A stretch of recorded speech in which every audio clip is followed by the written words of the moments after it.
abre la sesión. La señora secretaria. Nada, no se escucha, señor presidente, absolutamente nada. No, salve, po. Ahora se escucha, ahora se escucha. Daniel, ¿se escucha? Sí, nosotros. Ya, gracias. Ya. Estamos bien, no hay problema. Ya, gracias, Daniel. Ahora. Escuchamos bien, ya. Entonces, en nombre de Hoy la Patria, se abre la sesión y la señora secretaria va a dar lectura a la cuenta. María Eugenia, por favor. Doy cuenta de los siguientes documentos.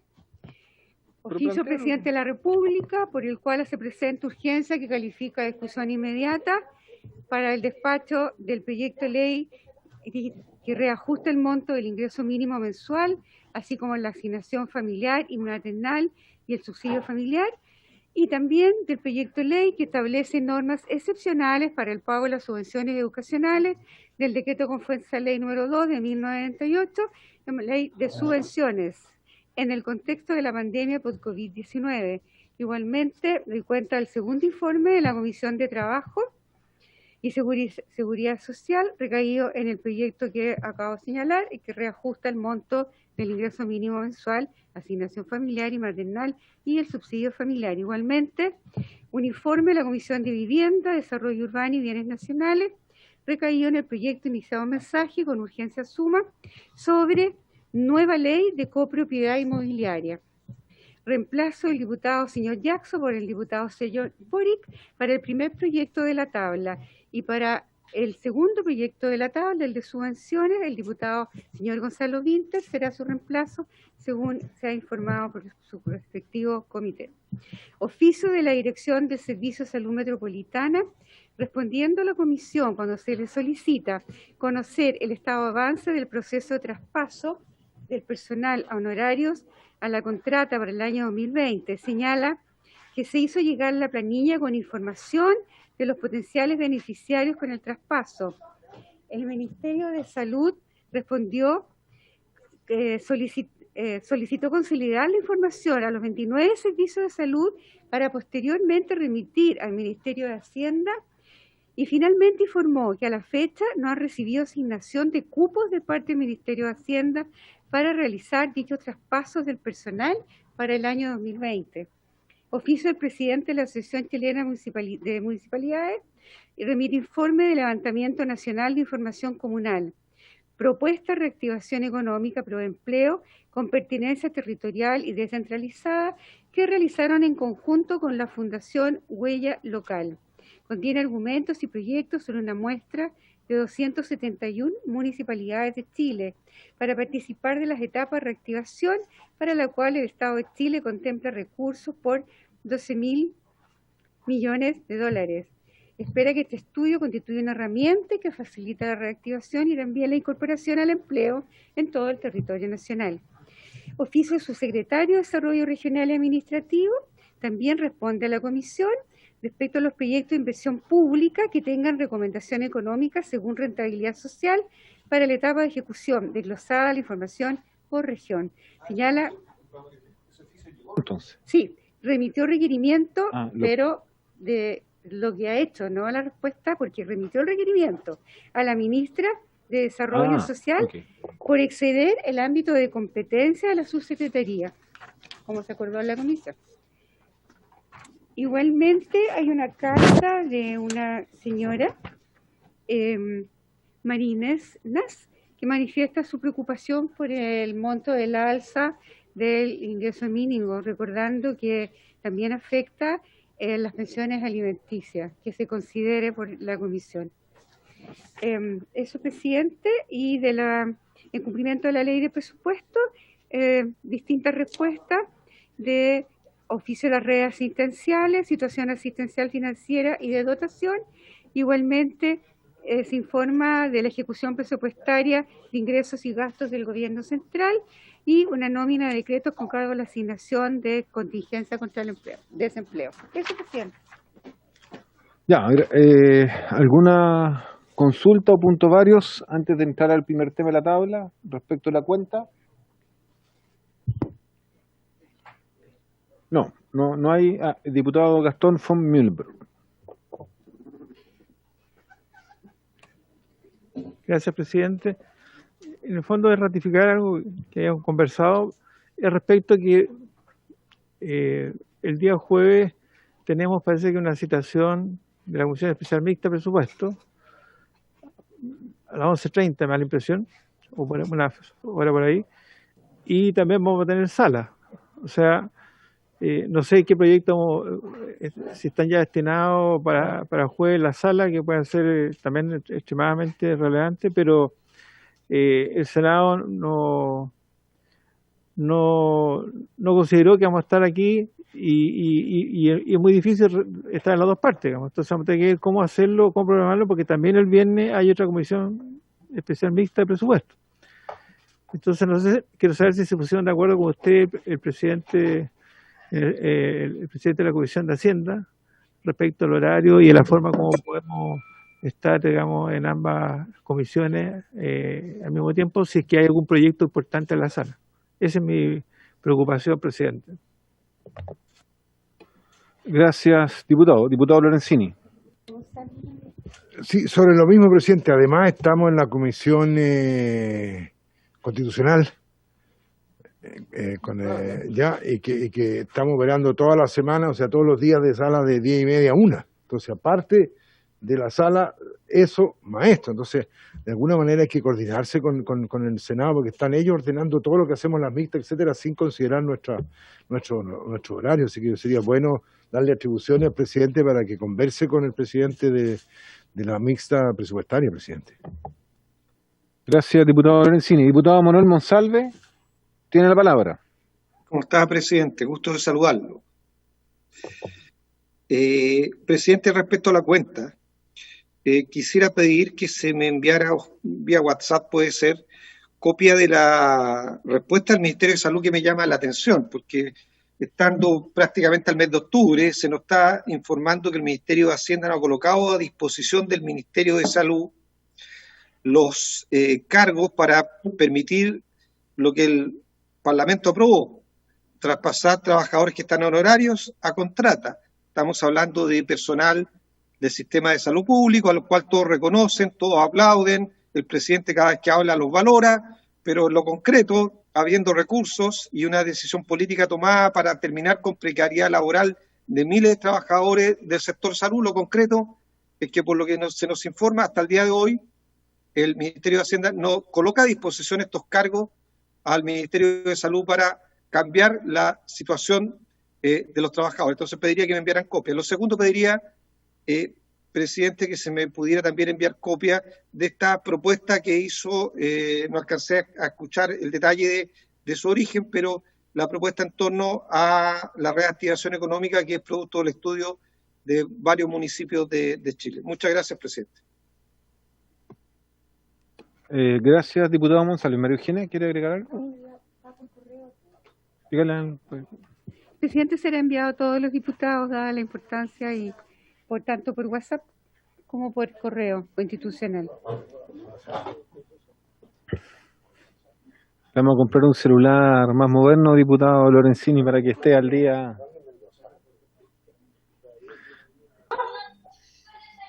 Oiga, diputado Lorenzini, saque el otro celular, eso sí, po, el que tiene escondido. Bueno, está bueno. Si no.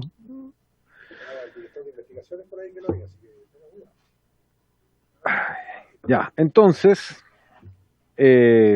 respecto a la solicitud que hace el diputado Gastón von Bülow, diputado Lorenzini, yo voy a comunicarme con el senador Pizarro, presidente de la Comisión Mixta, a ver qué opción tenemos. De todas maneras, yo le comentaba al diputado von Bülow que en general siempre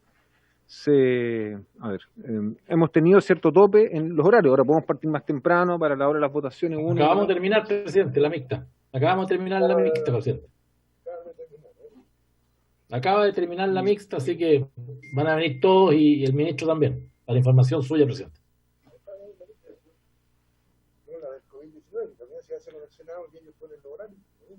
Ya, bueno, pero vamos paso a paso. Entonces, bueno, vamos a ver de qué manera. Lo que podríamos intentar es adelantar un poco más temprano, de tal manera que a la hora de votación podamos venir más tranquilos, pero en general jueves y viernes está difícil mover eso, digamos. Ya, por eso vamos a ver qué opción. Vamos a ver qué opción tenemos. La otra opción sería hacerlo el jueves en la tarde. Ya, vamos a ver las opciones que tenemos. Ya.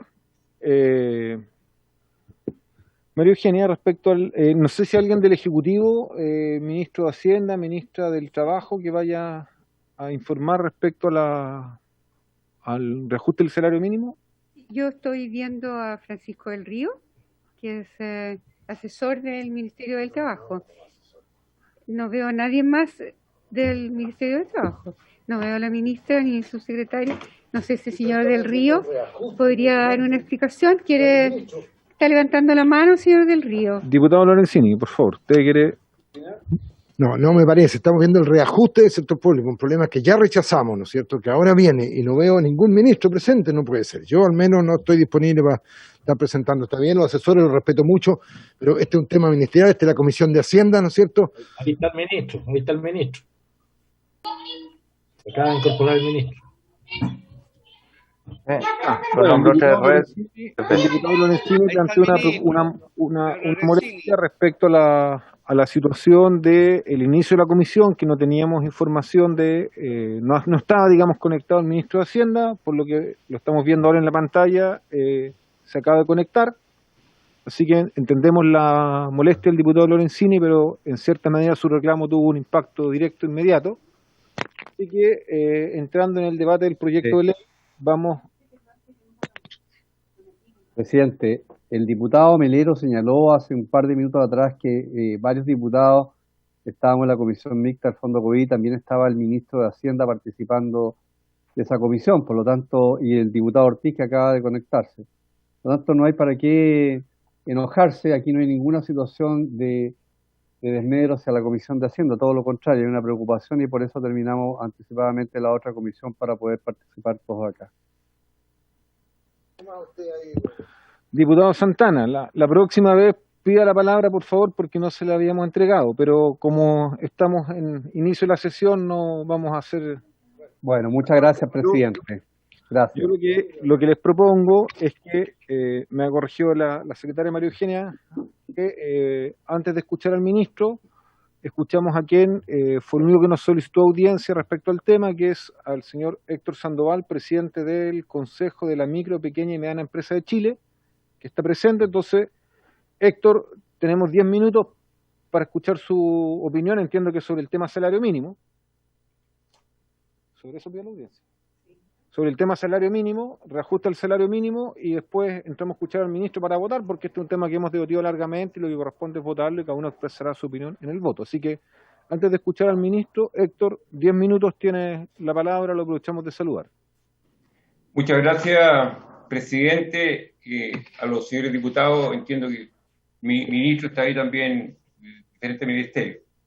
En realidad, yo voy a hacer mi presentación a nombre de la CONAPYME, que está integrada por la Confederación Nacional del Comercio Detallista, que tiene 400.000 microempresas, pequeñas empresas, y entrega 1.700.000 empleos. La Confederación Nacional de Dueños de Camiones de Chile, que tiene 6.500 asociados y entrega 12.000 empleos. La Federación Chilena del PAN, que tiene 16.500 asociados y entrega 220.000 empleos. La Confederación Nacional de Taxi Colectivo de Chile, que tengo el honor de presidir, que tiene 61.000 afiliados y entrega 75.000 empleos. La Confederación Nacional Pymes, 2.000 asociados y 20.000 empleos. La Confederación Nacional de Transporte Escolar de Chile, con 24.000 asociados, genera 32.000 empleos, y la Federación Nacional de Buses Interprovinciales, que tiene 2.500 empresas asociadas y entrega 80.000 empleados. En su conjunto son 550.000 pymes y que entregan 2.300.000 empleos. Parto agradeciendo la oportunidad que nos dan de poder exponer en vuestra comisión, pero no debo dejar de señalar que nos extraña mucho y así ha sido históricamente, no es de hoy día, que el tema del sueldo mínimo sea un tema discutido entre la PUT y el Ministerio de Hacienda, en circunstancias que la gente o los trabajadores que obtienen el sueldo mínimo generalmente no son asociados a la PUT, ni es el Ejecutivo el que paga los sueldos mínimos, pero así está establecido. Nosotros esperaríamos haber sido parte, y qué bueno que tenemos la oportunidad hoy día como CONAPYME de exponer, y a lo mejor la CPC u otro organismo que entregue este tipo de empleo. Y sin duda que en este sector están el pago de los sueldos mínimos de 4 trabajadores que ganan el sueldo mínimo, 3 están en las pymes. Ahora, darle una vuelta a lo que ha sido esta discusión, creo que estaría de más, ya ha avanzado bastante el proyecto. Lo único que queremos plantear que estamos pasando por una situación extremadamente compleja. La visión de las pymes en general está en buscar la forma de seguir vigentes, de no morir en el intento de poder seguir subsistiendo, y un aumento en los salarios es bastante complejo. Indistintamente que si hay más ingresos, hay más consumo interno, y el comercio y los servicios tendrían bastante más ingresos, pero eso se contradice con la posibilidad de que exista mayor cesantía, y obviamente que los ingresos que se podrían proyectar no van a ser como se esperaba, y por supuesto que también le tenemos mucho miedo a la informalidad, porque cuando los costos están muy ajustados o las normas son demasiado exigentes, tienden a derivar en informalidad, y obviamente eso no hace mal a todos. Yo solo quiero solicitarles de que esta discusión pueda llegar a buen puerto, que se tomen decisiones finalmente. Esta incertidumbre complica a todo el mundo. Estamos en una situación bastante especial y muy compleja para las pymes, y necesitamos tener claridad como para poder proyectarnos al futuro ya con las reglas claras y definidas. Solo termino agradeciendo la oportunidad, señor presidente y señores diputados, y esperar que se pueda definir de una vez por todas esta situación que nos tiene a todos expectantes. Agradecemos a Héctor Sandoval, quien ha intervenido en nombre del Consejo de la Micro, Pequeña y Mediana Empresa de Chile, y vamos a dar entonces la palabra al ministro de Hacienda, Ignacio Briones, entendiendo que lo que tenemos que hacer después es votar en particulares, y nos pondremos de acuerdo en la metodología de votación, y ahí cada diputado, cuando vote, máximo 3 minutos, expresará su opinión, porque es un tema ampliamente debatido tanto en la comisión como en la sala. Diputado Ortiz, lo aprovechamos de saludar a usted, que se integró, al diputado Boric, diputado Santana, diputado Melero, que no lo habíamos visto, diputado Chilin, diputado Ramírez, que está ahí. Diga, diputado presidente, Ortiz. Diputado Ortiz. Presidente, oye, justo saludar, muy preciso. Ha ingresado esa indicación que presentó el Ejecutivo en la Comisión del Trabajo y que se rechazó por 6 a favor y 7 abstenciones. ¿Se volvió a presentar en la Comisión de Hacienda o no? Estoy preguntando. Sí, María Eugenia, por favor.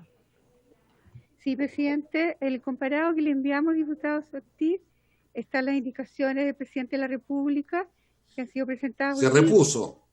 Sí, así es. Y ahí usted ve que sube los montos como se señala en la indicación.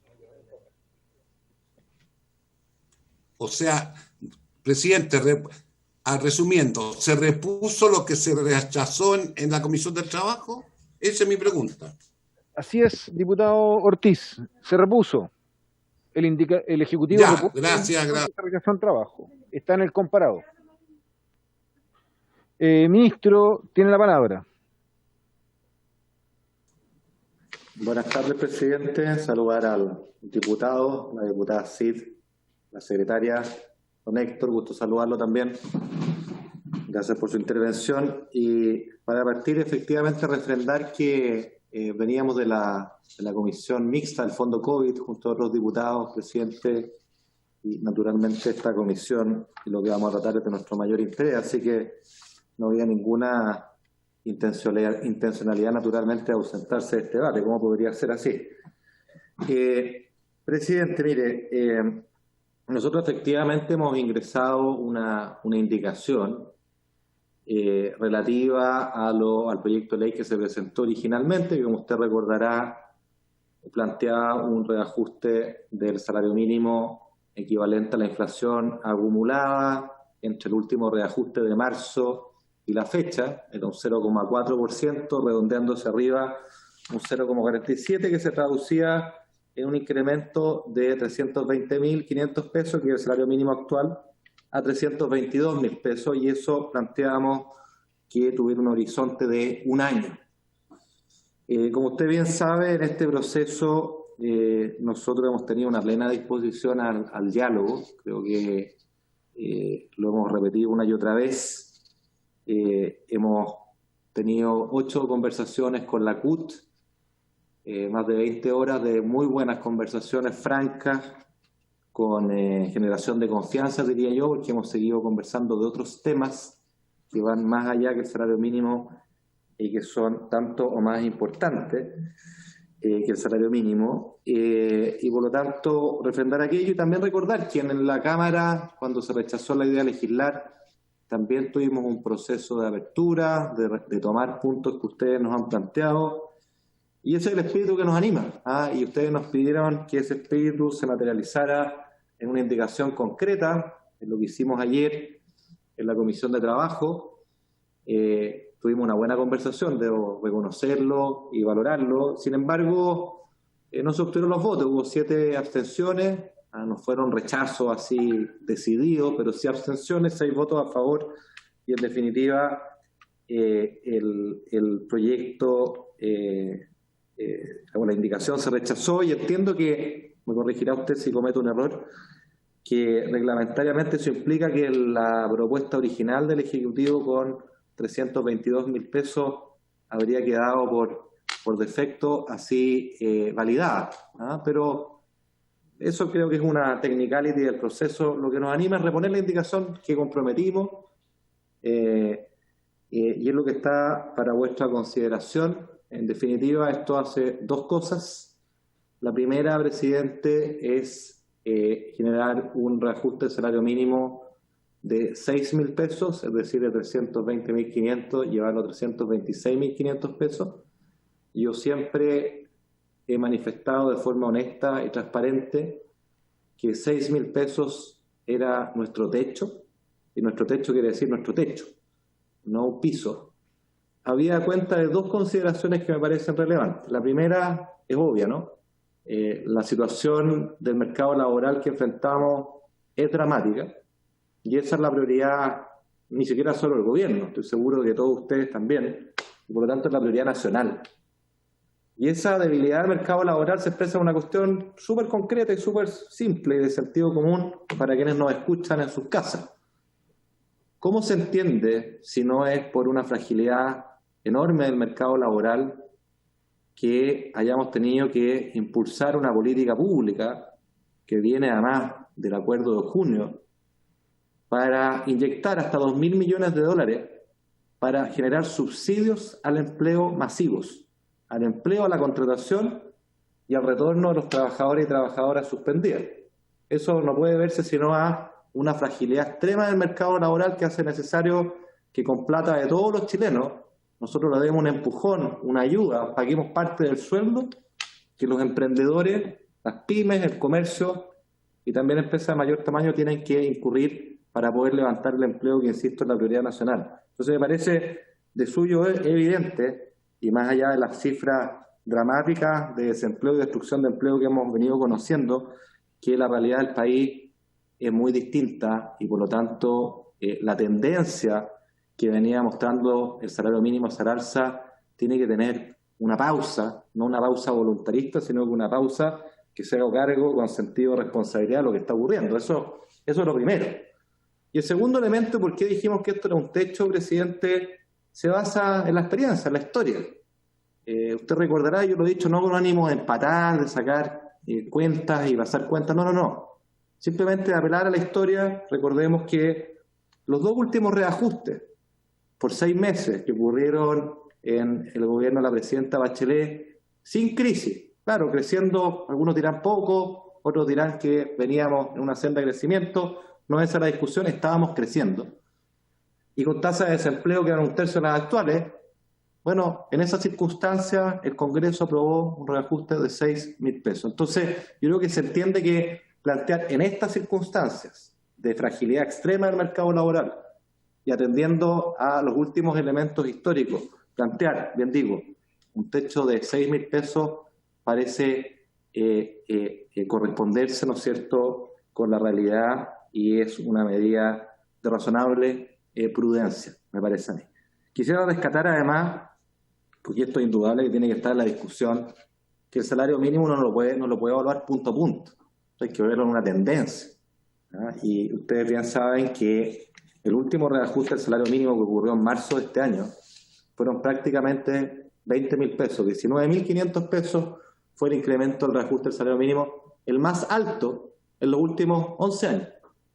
¿Ya? Entonces también esto hay que mirarlo con un sentido más largo y todos quisiéramos, nosotros como quienes más, que vayamos retomando esa senda para que esta pendiente de incremento del salario mínimo que coloca a Chile, recordémoslo también, en el segundo más alto salario mínimo de la región después de Costa Rica, y podemos mirar la realidad de nuestros países vecinos y bien valdría la pena preocuparse de cuáles son las cifras que allí imperan. Entonces, ojalá retomemos esa senda, pero esa senda tiene que estar anclada en la realidad. Ojalá esa realidad mejore, ojalá la actividad económica vaya retomando, va a ser un desafío país enorme y sobre todo que el empleo y el mercado laboral se vaya robusteciendo. Y por eso, presidente, que en esa misma línea, además de los 6.000 pesos que hemos mencionado, hemos comprometido, y nos parece muy razonable la propuesta que ustedes hicieron de generar una estación intermedia, no hablar de un año, una estación intermedia que nos permita volver a aceptarnos, evaluar cuál es la realidad del país, cuál es la realidad del mercado laboral y en base a esos elementos tomar una decisión que ojalá, insisto, pueda retomar esa senda de incrementos mayores del salario mínimo, que es lo que todos quisiéramos, pero que insisto, hoy día hay que hacerse cargo de la realidad dramática que tenemos al frente. Y por eso mismo nosotros hemos planteado en la indicación que ustedes están conociendo un reajuste del salario mínimo, un nuevo reajuste del salario mínimo a ocurrir en el mes de abril del año próximo. ¿Por qué en abril? Y esto es algo que he conversado con algunos de ustedes, porque también nos gustaría, y creo que es en interés de todos, independiente del color político, que el nuevo proceso de reajuste esté desanclado del ciclo político, ojalá lo más posible, y el año próximo un año esencialmente electoral. Abril parece ser una fecha más prudente desde ese punto de vista que marzo, para descontaminarlo de esa presión. Y por la misma razón planteamos o aspiramos a que en ese abril del año próximo podamos generar un reajuste del salario mínimo por un año completo, de forma tal de una vez más desanclarlo del ciclo político, particularmente las elecciones presidenciales que van a ocurrir en el año próximo. Entonces, esa es la propuesta, esa es la justificación, la racionalidad que hay detrás. Yo quisiera insistir en que esto es un movimiento de apertura. Quiero ser muy transparente y honesto con ustedes, como lo fui en el Senado, en la Cámara, que el ajuste de 6.000 pesos es nuestro techo, no es un piso, no es especulativo, no es que un poco acá, un poco allá, no. Es el techo, quiero ser claro y transparente, porque hoy día la preocupación principal, creo, debe pasar a recuperar un empleo de un mercado laboral extremadamente debilitado. Y por último, y con esto termino, presidente, recordar dos elementos que son importantes. Uno, el reajuste de salario mínimo, como ustedes saben, no solo tiene impacto en los trabajadores y trabajadoras que ganan el salario mínimo, como bien se recordaba aquí, 3 de cada 4 de ellos están en la PYME, que es un sector bien golpeado, sino que tiene un efecto aún más masivo en el reajuste de las subvenciones familiares con 2 millones de personas, y eso creo que es algo a tener a la vista, porque si no aprobamos esta ley nos quedamos sin ley por un año, y bueno, esos reajustes tendrán que esperar un año, y creo que ninguno de nosotros está en eso. Finalizar señalando que un reajuste de 6.000 pesos, presidente, como el que está en la indicación, implica un incremento de 1,9% en términos nominales. Se planteó la discusión por ustedes, creo que se lo leí también al diputado Schilling, de tener a la vista la inflación esperada. Esto es bastante superior a la inflación esperada del periodo que estamos planteando. En primer lugar, porque la inflación acumulada en ese horizonte hasta abril estará en torno al 1,2%, pero había cuenta que el reajuste ocurre hoy día, a partir de hoy día, dado que es esperado y rige durante todo el periodo. La verdad es que la inflación promedio para ese trabajador o trabajadora que recibiría el reajuste mañana es tan solo 0,6-0,7%. Por lo tanto, aquí estamos hablando, correctamente medido, estimados diputados, diputadas Cid, de un reajuste real, de una mejora del poder adquisitivo en torno a un 1,1%. Esa es la métrica que me gustaría dejarle fijada la atención. Es un reajuste real, claro, es menor que el de años anteriores, nos gustaría que fuera creciendo más, pero yo quisiera recordarles que cuando uno ve qué ha pasado con los salarios reales en el sector privado, por vez primera en esta crisis no solo han disminuido, sino que los ajustes están siendo cero o negativos. Entonces creo que toda la evidencia conduce a señalar que este reajuste tiene que ser prudente e insisto, la propuesta que nosotros hacemos acá es este techo de 6.000 pesos. Muchas gracias, presidente. Gracias, ministro. La verdad que este es un tema que quiero insistir, hemos discutido, hemos tenido distintas opiniones en la comisión, en la sala de la Cámara de Diputados.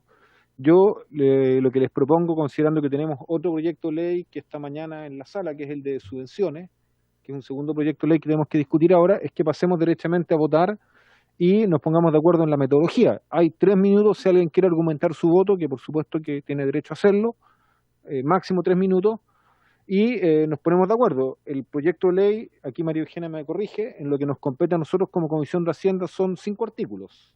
El artículo 1, 2, 3, 4 y 5. Sí, sí, saludamos también a la ministra del Trabajo, María José Saldívar, y me refiero a la indicación. María Eugenia. Sí. Presidente, yo le recuerdo que a la comisión que este segundo informe, por lo tanto, a la comisión le corresponde solo pronunciarse sobre las indicaciones. Si las indicaciones no se aprueban, el texto actual, que es el texto presentado por el Ejecutivo, deberá despacharlo a la sala. Nosotros, como comisión, segundo informe, solo las indicaciones, presidente. Sí, pero las indicaciones que está acá tiene artículo 1, 2, 3, 4 y 5. Claro, a eso me refiero. Exactamente. Tienen referencia a los artículos que aquí se señalan, pero no se pronuncia sobre los artículos del proyecto de ley, solo las indicaciones. Sí, no estamos de acuerdo. Lo que pasa es que me refiero a que alguien podría pedir votación separada. Eso a mí no me complica. O votamos todos juntos la indicación como un solo todo. Hago la consulta como un todo, no veo ninguna propuesta, por lo tanto pasamos a votar. María Eugenia, tome la votación de la indicación del Ejecutivo, que está en el comparado, para que nadie se confunda, que es lo que tenemos que votar y que fue repuesta y que viene rechazada por las abstenciones en la Comisión de Trabajo. Todas en su conjunto, como Todas. un solo todo. Página 1, 3, porque son varias. Sí, es una sola indicación que modifica varios artículos. María Eugenia. Perfecto. Señora Cid. A favor. Señor Boric. A favor, secretario. Perdón, abstención. Señor Lorenzini. Voy a hacer uso de mis minutos, presidente. La verdad es que uno escucha al ministro y claro, él sabe que tiene los votos, porque los suyos votan todos a favor y más algunos de la concertación o de la ex mayoría o de la oposición, como le quiera llamar, que le va a dar el voto. Pero estos son temas de otro nivel. Aquí no es para venir a hacer economía. Es bonito eso, pero para lo que estudiamos. Pero el proyecto del Ejecutivo llegó, presidente, con 322.000 pesos. O sea, lo que subió el proyecto que tengo aquí del gobierno era 1.500 pesos. Eso es lo que pensaban subir, 50 pesos diarios. O sea, si junto todo el reajuste me puede dar para un cuchuflí medio. Antes a lo menos yo peleaba por un cuchuflí al día. esto no va ni para una caluga al día. Eso es lo que vino. Negociamos, conversamos, le dijimos, subamos en esta pasada 3.030, que no, que ya, y al final fue 6.000 pesos, lo habíamos dicho que paráramos anoche, en fin, ya, y en esta pequeña subida. Pero el problema es más allá, presidente, porque yo entiendo que es para conversar, no es para que un ministro cualquiera, y en nuestros tiempos pasaba lo mismo, ya, diga, no, voy a subir esto ahora y la otra lo voy a ver cuando lo hago, y este es el Congreso. O sea, aquí discutimos claro, lo que pasa es que muchas veces los parlamentarios del gobierno de turno son yes men, como está pasando ahora, entonces llegan asegurados, pero no es nuestro tema. Y por lo tanto, presidente, yo lo que pediría, si vamos a subir esto ahora, dejemos fijo abril el aumento, porque aquí está la política. Hay elecciones municipales y distintas elecciones en abril. Y ahí usted va a ver, y se lo digo ahora, que el aumento va a ser harto más que esto, y va a ser una ganancia política. Si estamos en esto y no quiere el ministro hacer política, fijemos hoy día, ¿no es cierto?, entonces los 326.500 y dejamos listo para abril a 335.000 y luego ya veremos si quieren hacer política para octubre o lo dejamos para fin de año el otro. Pero dejemos ahora establecido. Yo no estoy para dejarlo abierto, me parece que eso es un uso que no corresponde y por lo tanto sé que no tengo los votos y por lo tanto el ministro va a seguir diciendo lo que él quiere y lo que él hace, pero al menos uno expresa que no es en minutos, no es 1.500 pesos que venía, tampoco 6.000 pesos, se puede subir un poco más y además fijemos, ¿no es cierto?, y planifiquemos, porque así la empresa pequeña va a poder planificar en marzo qué es lo que se viene, cambios de alcalde, pero ya sabe, oye, por lo menos hasta septiembre, qué sé yo, van a ser 335.000, a partir de ahí puedo planificar mis costos, mis ingresos, etcétera, ¿no es cierto?, y no dejar esto en el aire cada 3 meses, no era la idea, incluso lo que nosotros planteamos, y con esto termino, presidente, era hacer una proyección un par de años, haberlo dejado en un gobierno en 2 años, tanto, se queda, ¿no es cierto?, basado en parámetros claros para que la empresa pueda planificar, pero aquí eran 1.500, no, ahora son 6.000, nosotros estamos pidiendo 8.000 y para allá, entonces yo voy a votar en contra, presidente, porque me parece que nos están pistoleando como Congreso, lo aceptamos como Hacienda, allá mis colegas, yo no lo voy a hacer. Señor Melero. Presidenta, yo voy a votar a favor. Creo que la hora presente nos exige más que reajustes, empleo para quienes no lo tienen. Y el salario mínimo es un factor que, según lo que se reajusta, incentiva o desincentiva empleos.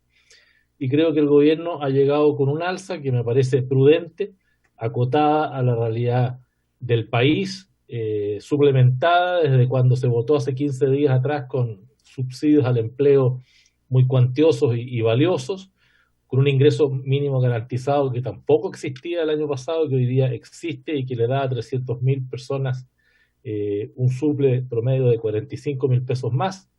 Lo recordaba el diputado Ramírez el otro día en trabajo, también hay que sumarle a esto las gratificaciones, que probablemente lo lleva de 6.000 a 8.000. Entonces, yo creo que es la hora presente la que exige también altura de miras del contexto en que estamos resolviendo esto, y me parece que se está haciendo en forma prudente y dejando para abril una segunda mirada de acuerdo a cómo evoluciona el país. Por eso que no me gusta lo que plantea el diputado Lorenzini, porque él hace una apuesta desde la perspectiva de que va a ser a todo evento positiva. Y si no es así, y si tenemos un rebrote del COVID complejo, si tenemos nuevamente que entrar en cuarentena, estamos en un escenario muy incierto que obliga entonces a la ponderación, a la prudencia y a revisar. Y Dios mediante y COVID mediante, ojalá en abril podamos otorgar un reajuste mayor. Esa es la perspectiva de todos, pero hoy día parece prudente avanzar hoy día y dejar un segundo avance para ese mes. Voto a favor, señor presidente. Señor Monsalve. Veo que el diputado Melero tiene poca confianza en la capacidad del gobierno de controlar la pandemia. Me voy a abstener por ahora, presidente. Señor Ortiz. A ver, yo creo que lo importante es fundamentar el voto. En primer lugar, esto lo hemos tocado mucho, yo fundamenté varias cosas. Ejemplo, yo que lamenté profundamente que hayan empleadores que paguen el ingreso mínimo. La verdad que si la empresa o el negocio que tienen es prudente, debiera, en este caso, las utilidades están en igualdad de condiciones. Pero para mí hay un tema muy de fondo, que lo expliqué el otro día, tanto en la sala como en la Comisión de Hacienda. El siguiente sentido. Este es un proyecto de ley que no solamente ve el ingreso mínimo, que no se le paga a ningún funcionario del Estado, que es, en este caso, la empresa privada, y se da como argumento las pymes, en que prácticamente no resistirían un reajuste mayor. Pero quiero una vez más recordar que este es un proyecto que tiene que ver con las asignaciones familiares y maternales y 2 o 3 beneficios más. Es decir, si tal como sucedió, que es respetable lo que sucedió en la Comisión del Trabajo, se repuso aquí los 6.000, que no, son insuficientes, pero sin eso, y si se llega a la sala mañana y se rechaza, ya se hizo la insistencia del Ejecutivo. Técnicamente, desde el punto de vista legislativo, podría presentarse un proyecto en un año más. Ese es un tema muy de fondo que ha sucedido en todos estos años cuando vemos este proyecto de ley. Y al final se ha llegado a acuerdo para que no se deje de legislar. Así que por eso, en función de esa situación, yo voy a votar a favor de la indicación, he dicho. Señor Pérez, don Leopoldo. No lo veo. No está. Señor Ramírez. Señora secretaria, disculpe, pero a mí, Leopoldo Pérez, yo lo estoy reemplazando a él. Entonces, yo no sé si le habrá llegado o no el reemplazo. Diputado Castro, ¿quién? ¿Diputado Castro? Castro, no, sí. No, Erika, no ha llegado ningún... No, diputado, no ha llegado ningún... Diputado reemplazo. Castro, le informamos que cuando partió la sesión lo saludamos, pero la secretaria no dio cuenta de un reemplazo. Sí dio cuenta del reemplazo del diputado Jackson por el diputado Boric, ¿ya? Entonces, trate de gestionarlo en el intertanto para la segunda votación, porque en este minuto no está disponible. A ver, un ratito, algo me está informando la secretaria que llegó al correo recién. Dicen que llegó uno, diputado Castro. Vamos a dejarlo para el final mientras lo revisamos, ¿le parece? Sigamos con la votación por mientras, María Eugenia, mientras imprimimos el reemplazo. Señor Ramírez. Presidente, yo estoy en mi primer periodo, no tengo mucha experiencia en materia de tramitación del salario mínimo, pero debo decir que en la Comisión de Trabajo me llamó mucho la atención el hecho de que hubiesen tantas agrupaciones de pymes que pedían que por favor no les subiéramos el salario mínimo. Algunas de ellas contaban casos realmente dramáticos de empresas que pasaban de 20 trabajadores a 2, de 15 trabajadores a 2. Y la verdad es que esa es la realidad que está viviendo el país. Todos quisiéramos que el salario mínimo fuera mucho mayor.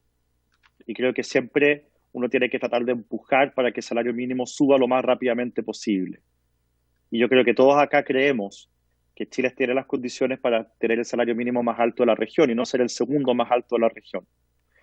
Pero no se puede llevar adelante esta discusión como si estuviésemos en un año normal. 2 millones de empleos se han perdido, presidente. 2 millones de empleos se han perdido. Y tantos otros han visto reducidos sus ingresos. Quizás no han perdido su pega porque son dueños de pyme o porque son independientes, pero ellos además han visto una reducción muy significativa en sus ingresos.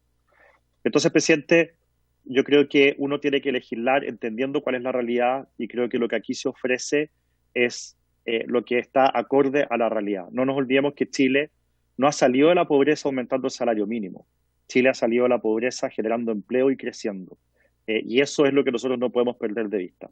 Termino, presidente, por agradecer el tono de la discusión en la Comisión de Trabajo, que fue muy moderado, quizás sensibilizado por lo que decían las pymes. Agradezco el tono de la CUT. Ayer su presidenta Bárbara Figueroa decía que ellos podrían haber hecho un caso de esto en los medios de comunicación para presionar al gobierno, pero que no lo hicieron porque entendían la situación precaria en la que está la economía chilena y porque sus mismos asociados le pedían a la CUT que entre todos generáramos las condiciones para crear más empleo. Yo espero que esto mañana sea aprobado en la Cámara. Me parece que el proyecto se condice con la realidad del país y estoy muy de acuerdo en que sigamos viendo más adelante, probablemente en abril, cómo va la marcha de la economía y si hemos logrado despegar rápidamente, subirlo más. Y si es que no, bueno, ahí conversaremos y vemos qué hacemos. Yo voto a favor, presidente. Señor Santana. Presidente, a ver, hemos planteado en varias oportunidades en el pasado que este debate del salario mínimo debe tener elementos básicos como la condición, la situación económica, el desempleo, en fin, que está viviendo el país, y principalmente quiénes son los que pagan el salario mínimo, que son las pequeñas y medianas empresas, y principalmente la MIPYME, quien, como ha dicho el diputado Ramírez, son los que expresaron con mucha claridad de que era importante ser cuidadoso con respecto a este debate que se está dando el día de hoy. Algunos argumentan que el debate del salario mínimo no se tiene que parametrizar, que tiene que ser siempre subjetivo, porque da espacios para generar discusión política.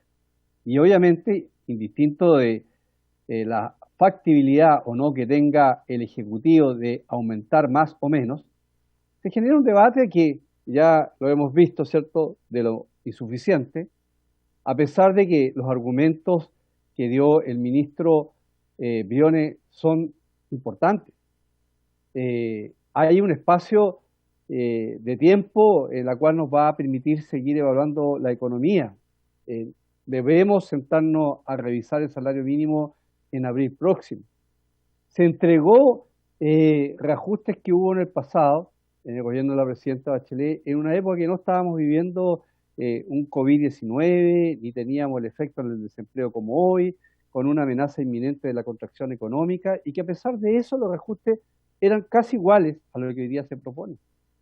Pero a pesar de eso no existe un criterio único y no existe unanimidad, y da la impresión de que eso reafirma mucho más, porque en una coyuntura como la que estamos viviendo hoy día, que todos quisiéramos que la gente tenga un salario mínimo bastante mayor a lo que es posible o a lo que se propone, porque nadie está excluido de ese anhelo, existe una forma de expresar de que el gobierno no está siendo lo suficientemente bondadoso, podríamos decir, en su propuesta. Yo creo que tenemos que aprender como país. Yo estoy absolutamente consciente y claro de que cuando a un país le va bien, cuando el crecimiento es importante, cuando inclusive las empresas se desarrollan, se hacen más productivas, mejoran sus utilidades, y eso tiene efecto también en la recaudación fiscal, sus trabajadores tienen que ir acompañados de ese bienestar o de esos tiempos, ¿cierto?, que son importantes e interesantes y que uno quisiera que siempre así suceda. Bueno, pero hoy día tenemos que volver a votar en un debate que yo no estuve en la discusión de la Comisión de Trabajo, pero que también me da la impresión de que no ha sido excluido o no está eximido, digamos, de tiempo, diputado eso de Santana, lo que es insuficiente. Así que, señor presidente, voto a favor de la indicación del Ejecutivo en esta ocasión. Señor Chilín.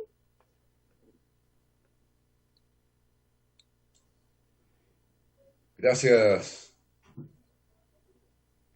Creo que es un hecho lo que dice el ministro en el sentido de que, dada la situación, no se le puede pedir a la empresa un esfuerzo muy significativo en materia del reajuste del salario mínimo, y es de una evidencia prácticamente indiscutible. Creo que también es poco discutible el hecho de que hay una necesidad de reajustar el salario mínimo, porque si uno descompone los diversos componentes del mismo, se va a dar cuenta de que el IPC en lo referido a los alimentos no tiene un incremento de 0%, tiene un incremento de alrededor de 2,9%. Y eso daría para un reajuste de no 6.000 pesos, sino que 9.000 pesos. Yo creo que proponer una segunda mirada al asunto en marzo o abril me parece que es adecuado, pero igual lo estimo insuficiente porque no se comprende que esta vez nosotros a la discusión del salario mínimo, que siempre se le integran los datos sobre crecimiento, productividad, inflación, esta vez, estimado ministro, hay que agregar otro dato, que es que detrás del estado actual de la sociedad chilena está también las razones del estallido social. Yo sé que no podemos dar una respuesta inmediata por lo que usted mismo ha descrito de la situación de la economía y del estrés de las empresas. Pero ¿por qué no poner un horizonte? Yo le pregunto, ¿por qué no sentar a las organizaciones del empresariado en la discusión con el gobierno y los trabajadores para la fijación del salario mínimo y discutir las bases que lo informan? ¿Por qué no ponernos un horizonte? Al gobierno le encantan los acuerdos nacionales. ¿Por qué no convocar un acuerdo nacional donde se comprometan empresarios, trabajadores, gobierno, el sistema político a hacer un esfuerzo por hacer coincidir en 2 o 3 años lo que es el salario mínimo con el ingreso mínimo necesario para que una familia esté sobre la línea de la pobreza? Yo entiendo que no podemos dar todas las respuestas de inmediato, pero ¿por qué no poner un horizonte de esperanza que no solo se haga cargo de la realidad de los trabajadores y de las empresas ahora en lo inmediato, sino que también nos ponga un horizonte? Yo por esa razón, señor presidente, y a la espera de respuesta me voy a abstener. Señor Sepúlveda, no lo veo conectado. No está, tampoco presencial, presidente. Señor von Mühlenbrock. Señor presidente, pensando en la situación económica del país, el alto nivel de desempleo de millones de personas, estamos hablando de millones de personas más, las personas que se van a ir incorporando y que estaban suspendidas, digamos, en su retorno al trabajo. No sabemos qué va a pasar con el crecimiento en 6 meses más. Por eso encuentro que es muy buena medida hacer un corte en abril y revisar nuevamente la situación. Por otra parte, el motor de la economía, que son las pymes, están en una gravísima situación. Y así podría ir siguiendo con varias variables económicas que están hoy día en el suelo. Y como estamos con un tiempo limitado, por todas estas razones que he mencionado, voto a favor. Gracias. Señor Castro, efectivamente está ingresado su reemplazo antes del inicio de la sesión. Le disculpa, se había quedado en la bandeja de entrada. Saludar a todos los presentes. Sin estar tan de acuerdo, fíjese, con esto, voy a, no por ser un yes man, en ningún caso, como dice mi colega Lorenzini, voy a votar a favor por el tema de que estoy reemplazando a Leopoldo Pérez y él tiene una línea bien marcada y me lo hizo saber así. Presidente. Gracias, María Eugenia. Bueno, lo primero que hay que señalar es que estamos votando una indicación del Ejecutivo que aumente en la práctica en 4.500 pesos el salario mínimo. Esa es la cifra que se da, lo que obviamente es una cifra absolutamente insuficiente para, como ha señalado, por ejemplo, el diputado Chivin, el aumento del costo de la vida y los gastos extraordinarios que ha tenido que afrontar la gente, la ciudadanía, producto de la pandemia. Yo creo que hay espacio para un alza sustantiva del salario mínimo acorde a la caída real del poder adquisitivo de los trabajadores y de las trabajadoras, y por supuesto que nosotros entendemos y comprendemos lo que aquí se ha planteado, que una alza del salario mínimo genera una situación compleja en la pyme, y por eso es que yo le propongo al ministro de Hacienda, que está haciendo hoy día importante subsidio a la contratación a mano de obra de forma administrativa, que haya un subsidio del Estado a las pymes, específicamente que cubre el alza del salario mínimo, que lo mínimo que uno esperaría, o lo básico, es que estuviéramos discutiendo de 10.000 pesos hacia arriba. Y eso es absolutamente posible en los rangos de recursos que el Estado hoy día está invirtiendo, porque lo que no es justo es que las grandes empresas que pueden pagar perfectamente 10.000, 15.000, 20.000 pesos más de salario mínimo no lo hagan, excusándose en la situación de las pequeñas y medianas empresas que tienen un escenario económico mucho más complejo. Por eso, secretario, yo voy a rechazar esta indicación del Ejecutivo. resultados del siguiente, presidente. 7 a favor, 2 en contra y 3 abstenciones. Aprobado un minuto, un minuto. Aprobada la indicación del Ejecutivo, diputado informante sería. Es el diputado señor Sepúlveda. Diputado señor Sepúlveda, diputado informante. Presidente, ¿por qué hay 12 votos nomás? Porque el diputado Sepúlveda no votó. Tienen que haber 10 votos. Ok. O sea, perdón, 12. El diputado Sepúlveda no votó. Uno menos. Sí. Uno menos. Sí, no estábamos los 13 presentes. A pesar de los reemplazos, llegamos a 12. Porque el diputado Sepúlveda no tuvo reemplazo, sí tuvo reemplazo el diputado Pérez, diputado Castro, el diputado Jackson por diputado Boric. Perfecto. Entramos al segundo punto de la tabla.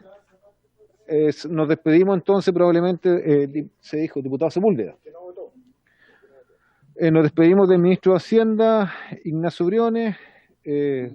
Buenas tardes, presidente. En la discusión de presupuesto, así que Sí. sabemos que la despedida es muy breve.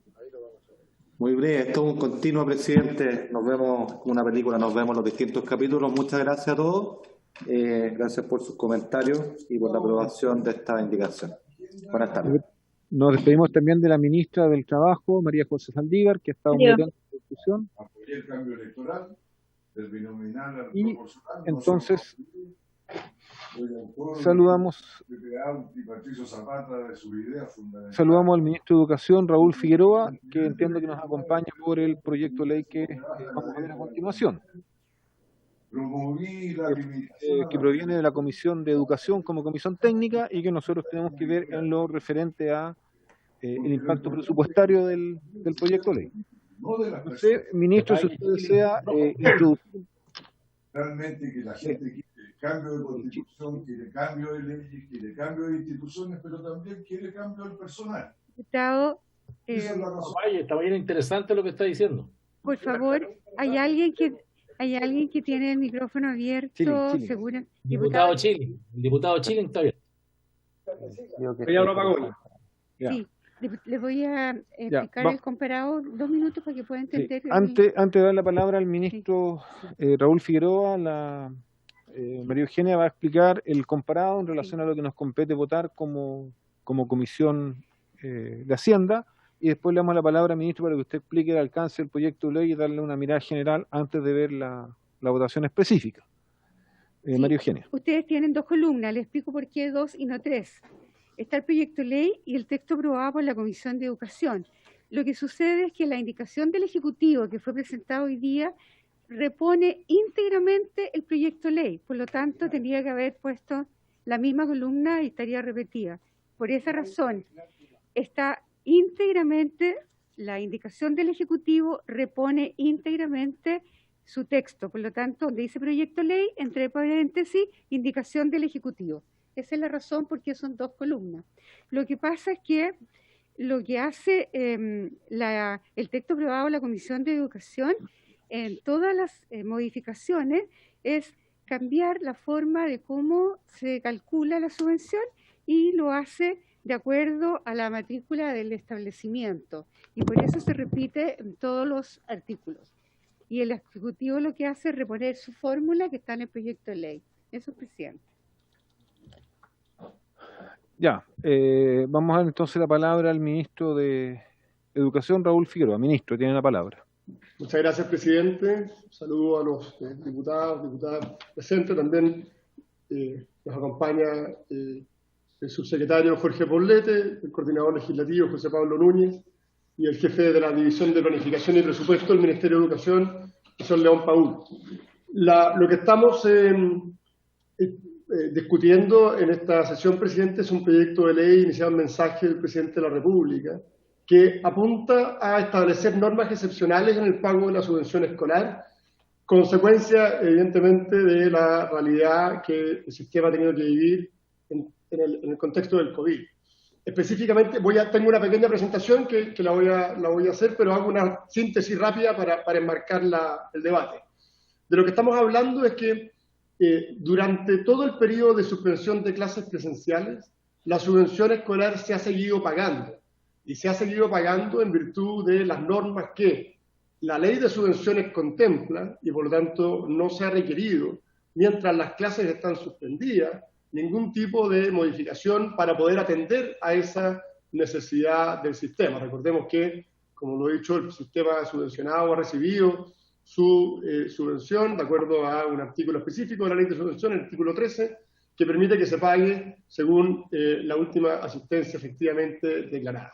El problema que se genera es que en la medida que los establecimientos van volviendo a las clases presenciales, cuestión que ya está ocurriendo en diversas comunas del país, la norma de excepción que sirve para pagar la subvención ya no corre, y por lo tanto, en estrictísimo rigor, debiésemos pagarle la subvención a los colegios que han vuelto a clase sobre la base de la asistencia media.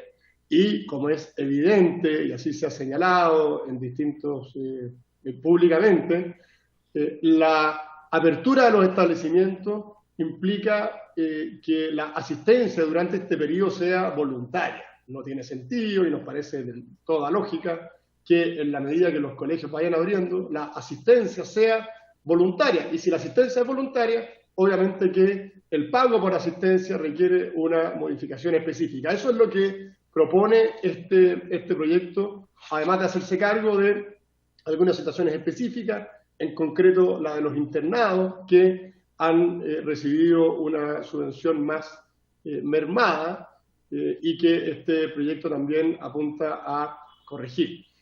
Voy a hacer una presentación, no sé si es posible compartir la pantalla. Sí, ministro, aquí estaban medio preocupados porque estaban esperando justamente que usted lanzara la presentación. Estaba inquieto aquí el diputado Lorenzini, que yo le dije que le tuviera confianza al ministro que ya venía la presentación, que no se pusiera. Se agradece. Que se la puedan enviar, por favor. Vamos a pedir que se la envíen y comparto de inmediato la presentación. ¿Se ve ahí? ¿Sí? Sí, ministro, se ve. Perfecto, muchas gracias. Entonces, y por último, antes de pasar a las láminas de la presentación, que insisto es bastante breve, durante la tramitación de este proyecto en la Comisión de Educación, se incorporaron una serie de indicaciones que fueron aprobadas por mayoría, donde se cambia la base de cálculo de la subvención escolar. Cuestión que en su momento hicimos ver, evidentemente excede las atribuciones de los señores parlamentarios, porque incide directamente en la administración financiera del Estado y por lo tanto corresponde a materia de iniciativa exclusiva del presidente. En ese contexto, lo que hemos hecho ahora es reponer a través de indicaciones del presidente de la República el proyecto original. Y lo que voy a exponer es precisamente las características de ese proyecto original, que es el que cuenta con informe financiero y el que se enmarca dentro de las atribuciones de lo que se puede efectivamente discutir. Todas las incorporaciones que se hicieron en un proyecto que es en un 100% vinculado a la administración financiera del Estado, todas las indicaciones que se aprobaron exceden esas atribuciones y por lo tanto en concreto no cuentan con informe financiero por no derivar de la iniciativa exclusiva del presidente. Y creo que es importante, y con esto termino esta introducción, no perder de vista este punto, porque es un proyecto el que estamos discutiendo bastante urgente, por las razones que voy a explicar.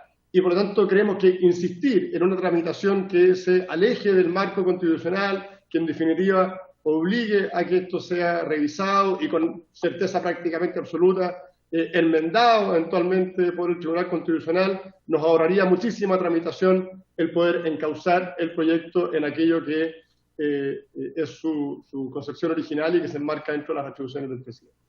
Entonces, voy a ir pasando las láminas.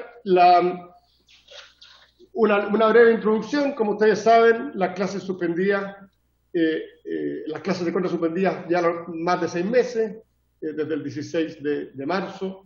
Esto ha generado una serie de consecuencias en el sistema educativo, consecuencias obviamente que afectan los aspectos pedagógicos, que no es lo que vamos a discutir en este momento, sino que también ha generado consecuencias en materia de la asistencia a los establecimientos y por lo tanto al pago de la subvención. La regla general es que para el pago de la subvención se considera la matrícula perdón, la asistencia media promedio de los últimos 3 meses. Eso de acuerdo a la ley de subvenciones.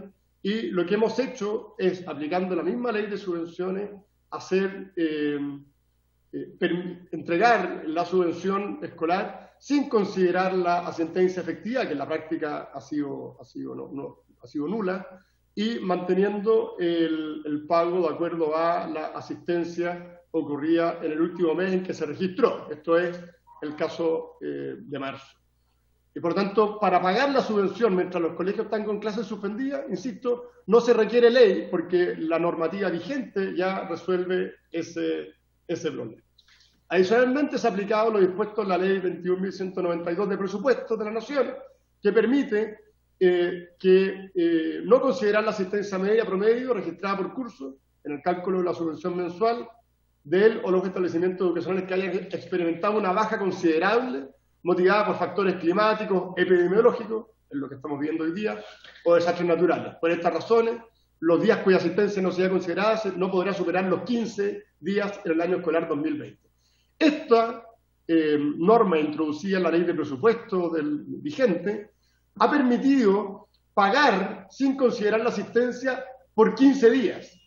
Pero ya pasados esos 15 días se requiere una regla adicional, que es la que no tenemos y por la cual es importante legislar. Pongo un ejemplo: los establecimientos de la isla de Pascua, de Rapa Nui, volvieron a clase ya hace más de un mes y medio, y ahí hay un muy buen ejemplo de establecimientos que necesitan de esta norma, de la que estamos discutiendo hoy día, para poder recibir la subvención. De no aprobarse, lo que ocurre es que reciben una subvención mermada. El proyecto tiene por objetivo establecer para el año escolar 2020 mecanismos excepcionales para determinar legalmente el factor asistencia para efectos del cálculo del pago de las subvenciones educacionales en el contexto de la pandemia, estableciendo los casos para su procedencia, el trimestre modelo a aplicar como factor de asistencia para la fórmula de cálculo, la reliquidación y la aplicación de mecanismos excepcionales en materia de asistencia, que en el fondo es extender lo que hoy día está establecido en la ley de presupuesto. En particular, ¿qué se propone? Primero, se permite que la glosa presupuestaria a la cual ya me he referido pueda aplicarse durante toda la duración de la alerta sanitaria sin el límite de los 15 días. Esto ayuda en la práctica a poder ecualizar adecuadamente el impacto de la pandemia en aquellos colegios que estén efectivamente funcionando. Lo que hace la glosa es que permite no considerar las bajas de asistencia, por lo tanto mantiene un equilibrio. Además, el proyecto lo que establece es que para los establecimientos que a partir del 1 de julio hubiesen retornado a clases presenciales, se considerará como asistencia mensual el mayor valor entre la asistencia efectiva a partir de dicho periodo y la asistencia promedio del establecimiento durante los meses de marzo, abril y mayo del 2019. Esta es la parte central del proyecto. Lo que se busca con esto es promover que los establecimientos que ya abrieron no sufran una merma económica por su asistencia real o a partir de esa fecha. Se propone un trimestre que es el mismo que se utilizó el año pasado, cuando como consecuencia de los acontecimientos posteriores a octubre fue necesario también establecer una regla excepcional. Y se aplica un trimestre modelo para la aplicación de la fórmula de pago de subvenciones, utilizando un mecanismo que ya se ha utilizado en diversas oportunidades. Por ejemplo, después del terremoto del 2010 y otras situaciones excepcionales. O sea, estamos replicando un mecanismo que ya se ha utilizado en otras situaciones, obviamente no similares, no hemos tenido una pandemia como esta, pero análogas. Además, para los establecimientos que prestan el servicio de internado, el proyecto considera que la asistencia mensual a partir del 1 de julio corresponde al mayor valor entre la asistencia declarada y el trimestre de 2019 ya citado. ¿Qué pasa aquí? Por la imposibilidad de prestar el servicio educativo en estos recintos, estos establecimientos educacionales han visto particularmente afectados por la suspensión de clases presenciales y requieren un tratamiento especial. La ley de subvención establece una subvención distinta para el internado, pero a la misma ley establece que no se puede aplicar la excepción del artículo 13, por lo tanto no hemos podido pagar al igual que el resto del sistema. No son muchos los internados, pero obviamente están afectados por esta situación. Lo que sí se ha hecho es pagar un 20%, pero obviamente no es todo lo que necesitan. Lo que propone el proyecto es que desde julio en adelante se les pague con el trimestre del año, un trimestre del año pasado. Lo mismo para los establecimientos que por motivo de la pandemia no pudieron iniciar el año escolar 2020. Este proyecto establece para esos establecimientos o para quienes hayan generado cursos nuevos, que mantengan al día las cotizaciones previsionales de su personal, permite considerar que a partir del 1 de julio el mayor valor entre la asistencia declarada a partir de la fecha de su retorno a clase y el promedio del establecimiento ya citado. En el caso de los colegios nuevos se aplica el promedio de asistencia nacional porque no hay con qué comparar.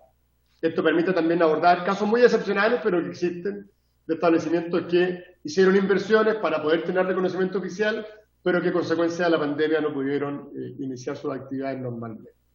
La subvención fiscal mensual será reliquidada al mes siguiente de la entrada en vigencia de esta ley. En ningún caso las normas de excepción establecidas en el presente artículo podrán significar duplicación del pago de una misma subvención educacional por un mismo alumno, por uno o más sostenedores. Eso es, presidente, en términos generales, este proyecto. Insisto, me he referido al proyecto original, el cual ha sido repuesto con las indicaciones que hemos presentado. Y quiero poner énfasis en eso, presidente, porque como nos ha pasado ya en otras oportunidades con proyectos que se despachan de la Comisión de Educación, cuando se tramitan sobre la base de iniciativas que exceden las atribuciones de los parlamentarios, la verdad es que es una discusión imposible de llevar, porque no está cuantificado, no hay informe financiero, es un proyecto que en un 100% apunta a normas que son de administración financiera del Estado, y por lo tanto lo que solicitamos a la Comisión es que se apruebe el proyecto original, entendiendo que resuelve una situación bien identificada, que va en ayuda precisamente de todo el sistema y que también aborda la situación de los internados, que es una cuestión bastante urgente. No olvidemos, insisto con el caso, por ejemplo, de Rapa Nui, que ya volvió a clase y que sin esta norma, la verdad es que no pueden recibir la subvención íntegra. Creo que es importante hacernos cargo de esas y otras situaciones. Y, en síntesis, poder tramitar con celeridad este proyecto para ir en ayuda de esos establecimientos. Eso, presidente, quedo atento a sus inquietudes. Bueno, agradecemos al ministro de Educación. Vamos a aprovechar también de saludar al diputado Gonzalo Winter, que se integró en reemplazo del diputado Giorgio Jackson.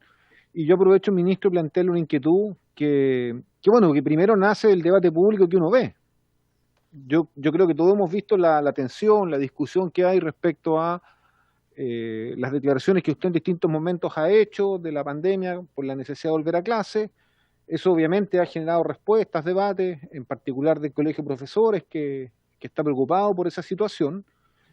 Y yo, la verdad, ministro, es que, considerando lo que pasa, por ejemplo, en mi región, la región de Coquimbo, donde venimos saliendo de una cuarentena que terminó ayer, lunes, dos comunas, tenemos otra comuna que sigue en cuarentena como es Ovalle.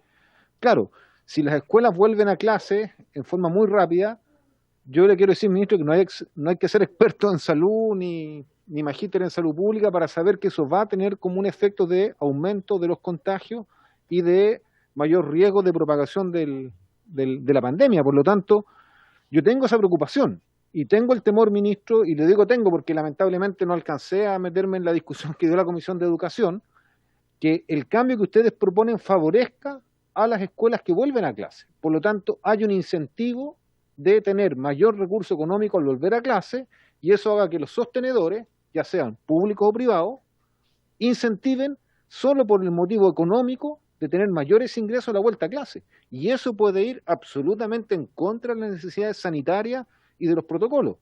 Yo se lo planteo bien abiertamente, ministro, porque probablemente tendríamos que hacer un debate técnico, revisar las fórmulas de cálculo, que por supuesto es pertinente hacer, pero como esto tiene discusión inmediata y está en la tabla mañana, probablemente incluso si yo dijera demos audiencia y no lo votáramos, igual se ve mañana en la sala de la Cámara, pero yo tengo esa preocupación. Se acercó a hablar conmigo el diputado Santana, que es presidente de la Comisión de Hacienda, el diputado Rodrigo González, con inquietudes que me decían en la Comisión de Educación surgió justamente este punto, ¿ya? Porque yo creo que acá tenemos que lograr un equilibrio entre la preocupación razonable de qué pasa con nuestros niños que no están y niñas que no están yendo al colegio, y por lo tanto sabemos que la educación a distancia o telemática tiene deficiencia, tanto en la cobertura de la gente que tiene acceso a internet, a computadores, como en la calidad pedagógica, pero también hay una preocupación aún más grande, y es no poner en riesgo la salud de ningún chileno, de ninguna chilena, y menos aún de las personas que son más vulnerables. Por lo tanto, me refiero por tener enfermedades base o por edad. Entonces, desde ese punto de vista, yo tengo un gran temor, ministro, con este proyecto de ley, que la intención tenga un efecto, no sé si esperado o consciente, de motivar a que los establecimientos, por tener mayor ingreso económico, todos sabemos las dificultades que ha generado la pandemia, incentiven la vuelta a clase y que eso vaya contra la política sanitaria. Yo solo le quiero decir que lo que uno piensa, por ejemplo, es que, bueno, donde las cosas estén un poco mejor, podría haber una vuelta, no sé, a talleres prácticos, a clases de educación física un día a la semana, intentando que fuera totalmente diferenciado y que no tener una aglomeración de niños en la sala, en los patios de las escuelas. O sea, hay metodologías de ese tipo. Pero yo francamente le quiero decir que yo no veo que ninguna escuela, ningún niño vaya a recuperar el año escolar perdido porque vuelva a clase en el mes de octubre y en el mes de noviembre. O sea, tenemos que asumir que este es un año, pedagógicamente hablando, en la calidad de lo que van a recibir los niños y niñas, perdido. Eso ya es un dato real. Más allá de mi voluntad, la suya o la que puedan tener los apoderados, los profesores, o en este caso quienes imparten, digamos, los sostenedores. Así que yo por lo menos, ministro, quiero decir que tengo muchas dudas. No quiero entrar al debate técnico si es admisible o no, porque probablemente en eso, digamos, tenemos que aplicar el reglamento, pero sí quiero plantear que aprobar lo que nos pone el Ejecutivo con esta preocupación de que en la práctica haya un incentivo para que al tener mayor ingreso, tener mayor vía subvención, se motive un retorno a clase en estos 2 meses, puede ser algo extremadamente peligroso para la salud de la población, y desde ese punto de vista yo por lo menos prefiero mantener lo que está en educación y que en el debate de mañana en la sala se pueda corregir, considerando esta preocupación que es la que yo creo responsablemente expreso, y estoy seguro, ministro, seguro que represento al 100% de lo que piensan las familias de Coquimbo, de La Serena, de toda la región, porque estamos recién saliendo del agobio, y poner un mecanismo que incentive para poder salvar las escuelas, para tener más ingreso económico, la vuelta a clase sería fatal para nuestra región. Fatal, por no usar términos un poquito más duros y como podría ser que pone en riesgo o criminal la salud de la población. Entonces yo quiero plantear esas inquietudes, propongo que demos una ronda y por motivos de tiempo después podamos votar. Me ha pedido la palabra el diputado José Miguel Castro. No sé quién más la solicita. Presidente, le agradezco. Le damos la palabra al Ejecutivo. Diputado Castro, parte usted. Voy a anotar las palabras por mientras. Sí, tiene la palabra el diputado Castro. Gracias, presidente. Saludar al ministro, obviamente, y que me clarifique un punto que quizá usted quizás no le prestó mucha atención y que yo creo que es clave. En el fondo, nosotros aquí estamos frente a un proyecto que siempre va a tener la responsabilidad de los padres. ¿En qué sentido? En que si ellos estiman conveniente o no enviar a su hijo a la escuela, al colegio. O sea, aquí nadie va a obligar nunca a ir a un niño, a una familia, a enviar a un niño al colegio. O sea, pensemos en una familia, como usted lo representa, en Coquimbo, acá en Antofagasta, una familia que tiene un adulto mayor, por ejemplo, en la casa, yo perfectamente podría decir, no quiero que mi hijo vaya. Y también creo que es no entender cómo funciona el proceso de aprendizaje, sobre todo en los cursos más pequeños, donde la diferencia efectivamente se hacen por meses. Un mes de clase es muy distinto a no tener ese mes de clase o estar de forma telemática. Yo creo que esa responsabilidad, esa pregunta hay que hacérselo a cada padre de forma independiente, y es muy distinto también, me imagino, y ojalá lo pueda contestar el ministro esto, un aula de clase en el fondo con un menor número de alumnos, porque obviamente no todos los padres van a querer mandar al mismo tiempo y por lo tanto nunca se va a completar, me imagino yo, el 100% de esas escuelas de sus colegios, donde veo el problema, que lo estoy viendo en los jardines infantiles, que obviamente necesitan volver a la normalidad para poder hacer sus flujos normales económicos. Por eso es que estamos en la Comisión de Hacienda. Yo no he leído ni estado tampoco muy metido en la discusión, pero creo que esos puntos que acabo de tocar quizás pueden clarificar un poco sus dudas, señor presidente. Gracias por la palabra. Gracias, diputado José Miguel Castro. A ver, voy a tratar de anotar las palabras para ir ordenando. Me ha pedido la palabra el diputado Guillermo Ramírez, la diputada Sofía Cid. No sé si alguien más quiere pedir la palabra para opinar o hacer consultas al ministro. Por ahora no. Diputado Ramírez. Gracias, presidente. Saludo por su intermedio al ministro, también al diputado Vinter que se acaba de incorporar. Presidente, usted hizo una frase o dijo una frase bien temeraria. Yo represento al 100% de los apoderados de la región de Coquimbo. Presidente, honestamente, yo no creo que usted crea eso. Diputado, yo dije, estoy seguro que represento a casi el 100%, pero no importa. Lo dijo casi, pero no importa. Pero qué bueno que ya rectifica, presidente, porque sabe que justamente en eso estriba el problema. En que si uno estuviera seguro, como usted dijo en un principio, que uno representa al 100% claro, entonces uno no tiene conflicto en andar imponiéndole al resto lo que tiene que hacer. Total, estamos todos de acuerdo. El problema surge cuando hay diversidad de familias y de realidades. Y al final del día, las familias tienen una opinión distinta. Yo creo haber escuchado al ministro que dijo que la vuelta a clases va a ser siempre voluntaria. ¿Sabe qué, presidente? Yo tengo 3 hijos en edad escolar. Yo tengo una casa relativamente grande, tengo un barrio con una plaza muy cerca, donde hay áreas verdes, y mantener a mis niños en la casa, claro, hacer tareas con ellos toma tiempo, uno tiene que hacer cosas para las cuales no está entrenado. Yo respeto muchísimo la profesión de los profesores, tengo 2 hermanas profesoras, pero sabe que hay familias que viven hacinadas, hay niños que están con problemas psicológicos, cada papá sabe qué es lo que necesitan sus hijos, y si es que aquí lo que va a ocurrir es que va a haber una apertura paulatina en la que la vuelta a clases va a ser opcional, va a ser voluntaria, yo no veo ninguna buena razón para que nosotros los políticos empecemos a ponerle trabas a las familias y empecemos a limitar su capacidad de elegir. Y sabe qué, presidente, lo que yo estoy diciendo y lo que propone el gobierno es lo que se ha hecho en todos los países desarrollados del mundo, de distinta manera. Algunos establecen que es voluntario ir por día, otros establecen, por ejemplo, en Estados Unidos o en Australia, uno tiene que tomar la decisión por 9 semanas. Uno dice, ya las próximas 9 semanas, ¿sus hijos van a ir o no? Sí, tienen que ir 9 semanas. No, no pueden ir en 9 semanas. Acá podremos ver cómo se hace. Pero ¿sabe qué, presidente? Acá hay un montón de familias que por su realidad necesitan que los niños vuelvan a clase. Yo, repito, tengo 3 hijos en edad escolar. 2 de ellos han sobrellevado el encierro muy bien. Están contentos, están tranquilos. Hay uno de mis hijos que lo ha pasado muy mal. Y quizás él estaría mejor si volviera a clase. Pero ¿sabe quién sabe eso mejor que nadie? Yo, que soy el papá. Y yo no voy a permitir que los políticos sean los que tomen la decisión por mí. Así que yo creo que las razones que se dan acá, sanitarias, los primeros en tenerlas en consideración son los padres. Nadie quiere exponer a sus hijos.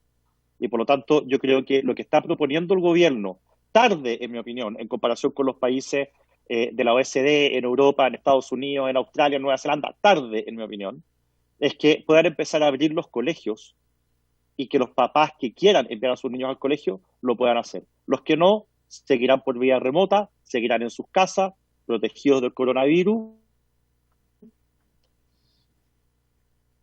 y luego ya, cuando se restablezca la normalidad, veremos qué hacemos. Pero hoy día yo creo que el único camino es la voluntariedad de las familias, y yo creo que nosotros no tenemos ninguna buena razón para ponerle trabas a ese espacio de libertad. Gracias, presidente. Gracias, diputado Ramírez. Diputada Cid. Presidente, buenas tardes. Saludarle a usted, a los colegas, al ministro de Educación. Bueno, más que nada compartir con ustedes el trabajo que he estado realizando desde la Mesa de Reactivación Económica en pos de poder apoyar a las mujeres. Dentro de eso, sabemos que el desempleo ha pegado más fuerte a las mujeres de nuestro país y muchas de ellas no han podido salir nuevamente a buscar trabajo. Y dentro de eso, el poder reinsertarlas y tener este programa de subsidio que viene con un enfoque de género ha sido bastante complejo porque las mamás que quieren salir a trabajar, muchas de ellas no tienen con quién dejar los niños. Como decía el diputado Ramírez por su intermedio, presidente, depende de las realidades de cada casa, de cada familia, y yo creo que aquí lo importante es que seamos los padres quienes tomamos la decisión si enviamos o no a los niños al colegio. Acá el gobierno en ningún momento los está obligando, en ningún momento les está diciendo que van a tener malas notas o que se les va a calificar mal si ellos no van. Pero creo que todos los padres tenemos la libertad de elegir cómo educar a nuestros hijos. En el caso mío particular, como lo decía también el diputado Ramírez y también lo manifestaba el diputado Castro por su intermedio, presidente, que tengo un hijo en 4º medio y tengo una hija en 1º medio. Ellos que son adolescentes, lo único que quieren es volver a clase. A lo mejor los papás no estamos de acuerdo por un tema sanitario, por un tema de seguridad, pero si estas clases son en forma paulatina, cumpliendo las normativas sanitarias, y además de eso, con la aprobación de los padres, yo creo que los niños tienen que también tener esa libertad de poder elegir. Hay que verlo muy profundamente. También tenemos jardines infantiles, salas cunas que han quebrado, que no van a volver a existir, Y eso, ojo, va a también mermar el mercado laboral de las mujeres y eso también hay que tenerlo muy presente. Así que por su intermedio, presidente, muchas gracias. Gracias, diputada Cid. Me ha solicitado la palabra el diputado Gonzalo Vinter. Diputado Vinter.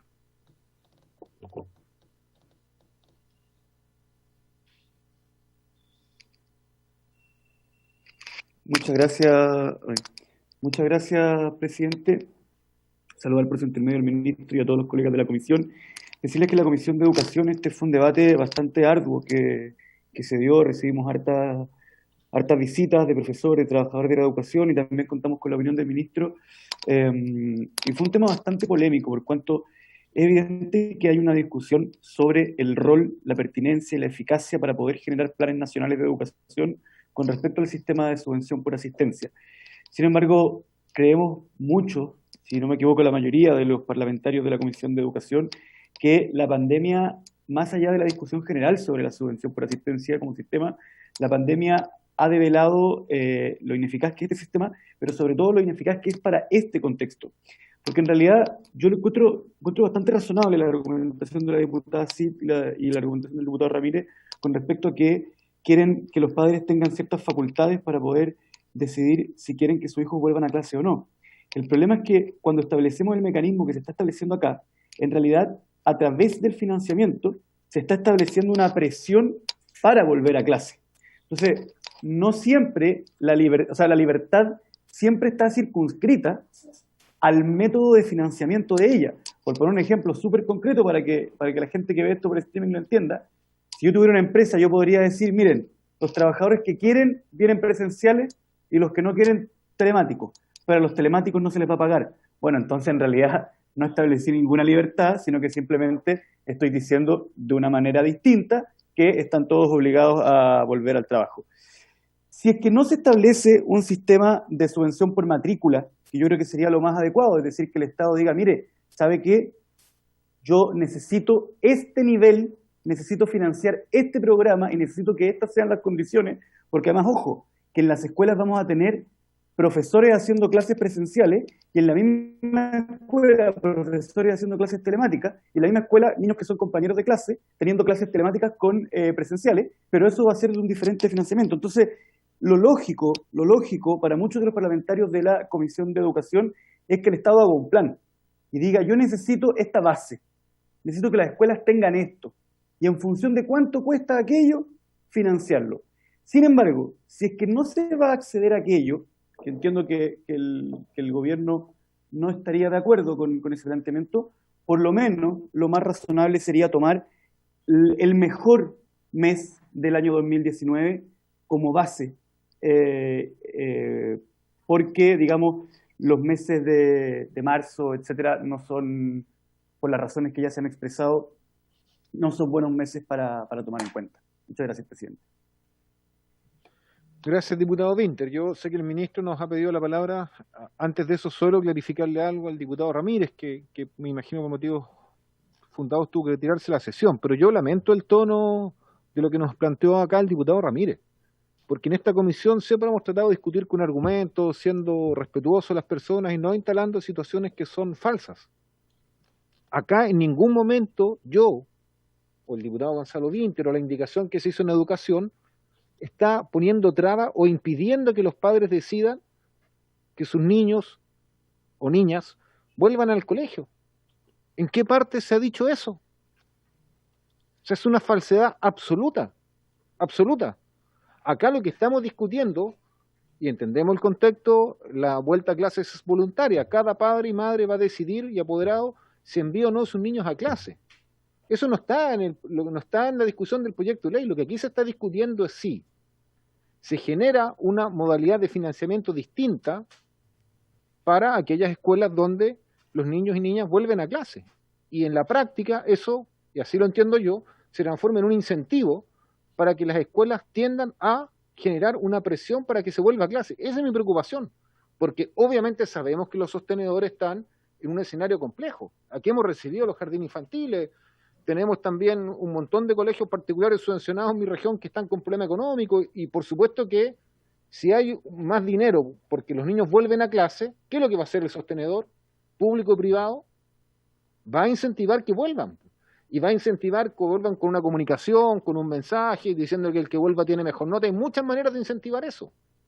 Y yo creo que eso puede atentar contra las normas sanitarias y el proceso gradual que estamos viviendo para justamente no tener esta segunda ola que acá se ha dicho, lo dice mucho el diputado Melero, puede volver como ha ocurrido en Europa, una segunda ola. Entonces yo creo y tengo mis dudas de que tengamos que tener un cambio en el sistema de financiamiento. No tiene nada que ver con que puedan volver a clase y mantenerse con la norma actual. Si un colegio decide volver a clase, va a tener igual financiamiento. No es que esté desfinanciado, a nadie se le está impidiendo, a nadie se le está coartando su libertad personal de decidir. Yo pido que tengamos un mínimo de seriedad en los argumentos si queremos discutir en forma informada, porque lo otro es caer en situaciones que ya no es que sean caricaturas, sino que son simplemente mentiras. Y me parece que eso no corresponde al debate de esta comisión. Ministro, tiene la palabra y después pidió la palabra el diputado Chilin. No sé si prefiere darle la palabra al diputado Chilin y que después usted pueda cerrar. Bueno, si le parece, presidente, que el diputado Chilin, por su intermedio... Yo creo que es mejor que cerremos con las palabras de los diputados y así usted puede cerrar y pasamos a votar dentro de un plazo de tiempo razonable. El diputado Chilin tiene la palabra. Gracias, presidente. Buenas tardes, ministro. Quisiera hacer algunas preguntas al ministro, señor presidente. La primera es, ¿por qué se toma el trimestre marzo, abril, mayo en circunstancias de que los problemas de inasistencia comienzan precisamente en ese trimestre? No veo cómo pudiera derivarse de ahí que se está tomando como referencia el mejor mes de financiamiento vía subvención para los colegios. Segundo, al contrario de lo que piensa el diputado Ramírez, yo estoy de acuerdo con favorecer y estimular el regreso a el estudio presencial y que el proceso de enseñanza y aprendizaje se desarrolle lo más posible en el aula, pero creo que sería mucho más eficaz para lograr ese propósito, más que hacer una diferenciación en la subvención, el invertir para crear las condiciones de infraestructura y sanitarias necesarias para que sea un retorno seguro a lo presencial. Y podría ser además mucho más generalizado. Y por último, preguntarle al señor ministro, ¿cuál es la objeción de que para medir el pago de la subvención de una manera excepcional, al menos por el año 2020, en vez de tomar este parámetro un poco variable, incierto de la subvención por asistencia, pasáramos derechamente al pago de la subvención por la matrícula? Esta no se pudo ejercer como asistencia por las razones que todos conocemos, pero no deja de ser, sobre todo teniendo a la vista el nuevo sistema de admisión y de selección, puede ser mucho más seguro, transparente, objetivo que el de lo que puede haber sido la asistencia en los periodos que propone el proyecto de ley. Gracias, presidente. Gracias, diputado Chilin. Vamos a dar entonces la palabra al ministro Raúl Figueroa. Ministro. Muchas gracias, presidente. A ver, efectivamente aquí hay como dos grandes bloques de conversación, de debate. Por supuesto, ambos muy interesantes. Uno muy atingente a lo que es el proyecto, otro más bien al debate general, ¿cierto?, de la reapertura de las escuelas y los requisitos y condiciones que deben darse. Sobre ese punto, el tema de las condiciones de apertura, primero, yo sé que no es el corazón, digamos, de lo que debate tradicionalmente la comisión, pero me ofrezco desde ya, cuando la comisión quiera, a poder presentarle cuál es el trabajo que el Ministerio de Educación está haciendo en esa materia. Creo que sería, si les interesa, y entendiendo que no es el giro, digamos, ordinario de la comisión, pero desde ya, presidente, les ofrezco, si quieren conocer en detalle lo que se está haciendo sobre esos puntos, las características de la reapertura, los pilares en los que se levanta, que es la seguridad, la voluntariedad, la gradualidad, el marco de flexibilidad en el que esto opera, la coordinación con la autoridad sanitaria, las condiciones específicas sanitarias para que se pueda hacer. obviamente una comuna en cuarentena, que está recién saliendo, no puede volver a clase, en fin, hay muchos elementos que entiendo puedan ser de su interés, por lo tanto me ofrezco, si así lo estima la comisión, cuando quieran, poder hacerles una presentación más extensa sobre esos puntos. Sí creo que es bueno despejar, para los efectos de la tramitación del proyecto, algunas inquietudes que puedan surgir. Lo primero es que efectivamente lo que hace el proyecto es reafirmar la voluntariedad de la asistencia durante este periodo. En eso entiendo que no hay discusión, porque por su intermedio lo que planteó el diputado Winter podía entenderse a que el proyecto no lograba ese objetivo, el proyecto original. Precisamente, lo que hace el proyecto es establecer una regla de excepción que permite pagar la subvención sin considerar la asistencia durante este periodo. Por lo tanto, valida la voluntariedad del retorno a clase seguro, gradual, voluntario. Y creo que eso es bien importante despejarlo para que no queden dudas, ¿no? Lo segundo es que usted, presidente, planteó de que aquí habría una especie como de incentivo para que los colegios abran. Yo quiero manifestar aquí algo bien claro. Primero, porque incluso no se ha dicho acá, pero ha aparecido en algunos medios que han tergiversado algunas informaciones, la subvención para los establecimientos que mantienen su régimen de suspensión de clases presenciales durante todo lo que queda del año está asegurada. No hay ningún inconveniente para esos establecimientos, tienen su subvención asegurada, se les ha pagado y se les seguirá pagando. El punto está en que se requiere el proyecto para aquellos que vuelven, porque esos establecimientos no tienen hoy día una norma legal que permita acogerlos a un régimen de voluntariedad de la asistencia. Entonces, más que un incentivo, como aquí se ha planteado, lo que hace el proyecto es simplemente, primero, establecer una norma que no existe, por lo tanto, tenemos la obligación de legislar sobre la materia si queremos no desfinanciar a esos establecimientos.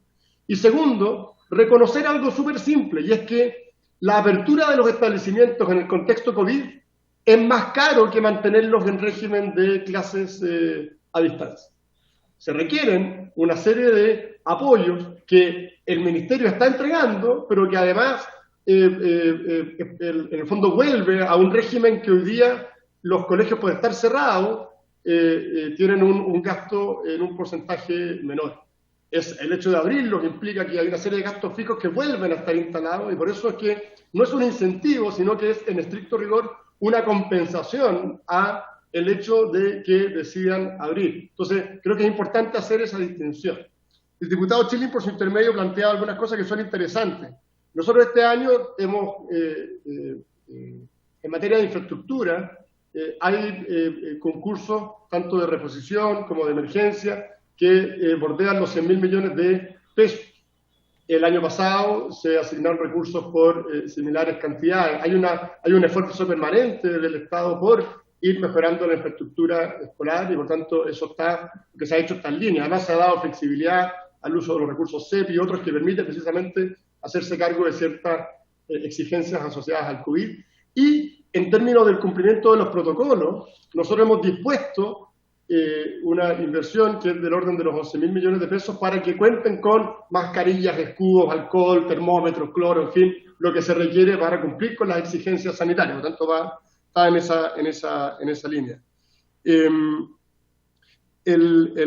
La razón de por qué no ir por la matrícula es porque es un debate muy de fondo.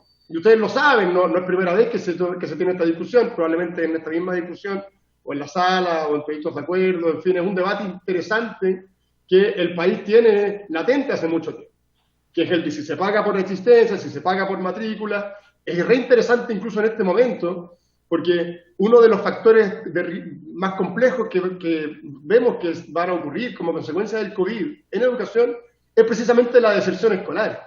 El incentivo a la asistencia, en términos generales, cobra particular relevancia este año. No para este año, sino que para los años que vienen. Y por eso, por su intermedio, el diputado Chilin, creemos que la discusión de si se paga la subvención por matrícula, si se paga por asistencia, es una discusión, en el fondo, más amplia, muy de fondo. Yo no digo que no haya que tenerla, por supuesto que hay que tenerla, probablemente en los procesos que vengan al país va a ser una discusión que va a estar presente, y por lo tanto creemos que la legislación de emergencia, que es precisamente de lo que estamos hablando acá, no debiese cruzarse con esas materias.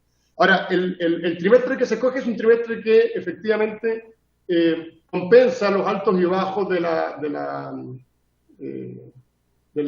subvención, y por eso es que se toma ese mismo, que fue el mismo que se tomó el año pasado.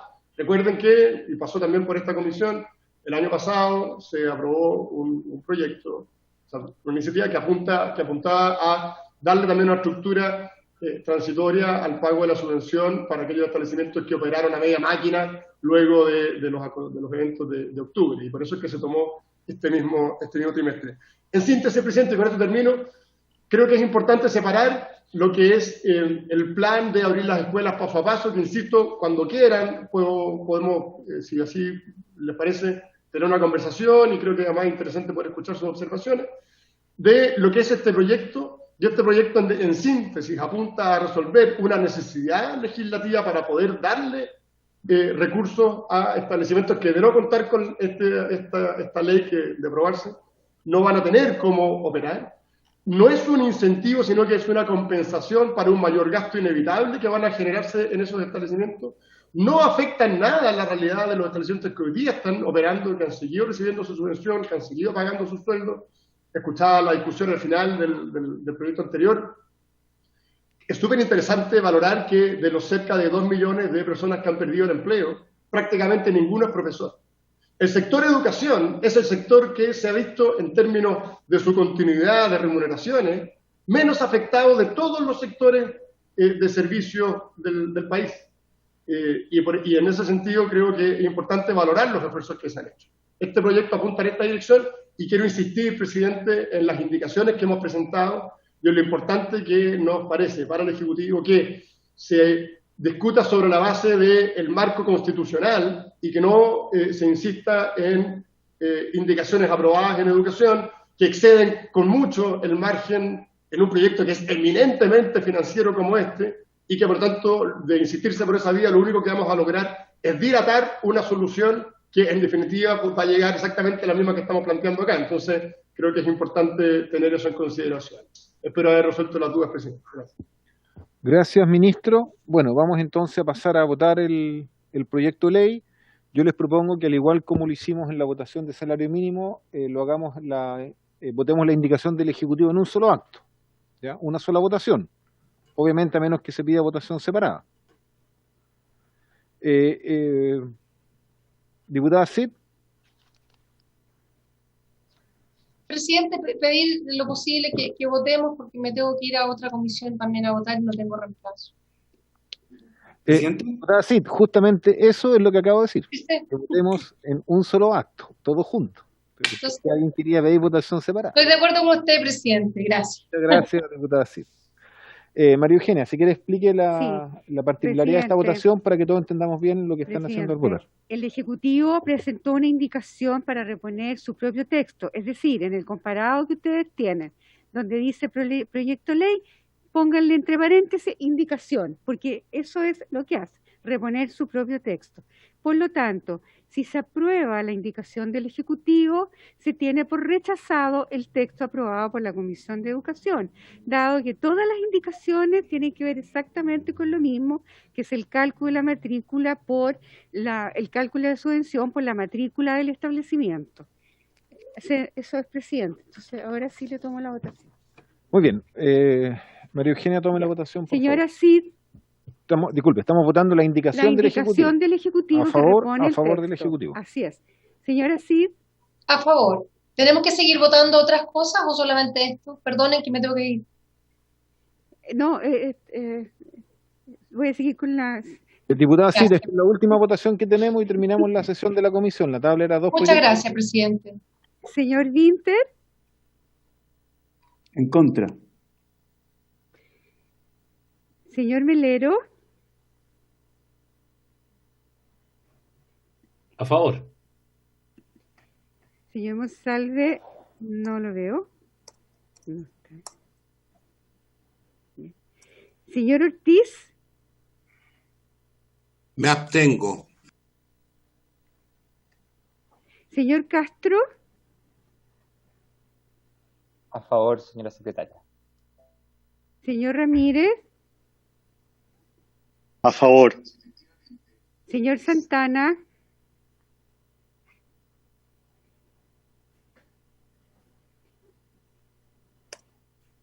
Le leo A favor. ¿Se escucha mi votación? Sí, a ver si la tomé, señor Santana. Muchas Señor gracias. Kevin. Abstención, señora secretaria. Señor Sepúlveda no está. Señor von Mühlenbrock. Presidente, señor Núñez. Abstención, secretaria. Perfecto. 1, 2, 3, 4, 5. 6 a favor, 1 en contra y 3 abstenciones. Diputado informante. Aprobada la indicación del Ejecutivo y diputado informante. El señor von Mühlenbrock. Señor von Mühlenbrock. Por haberse cumplido el objeto, se levanta la sesión.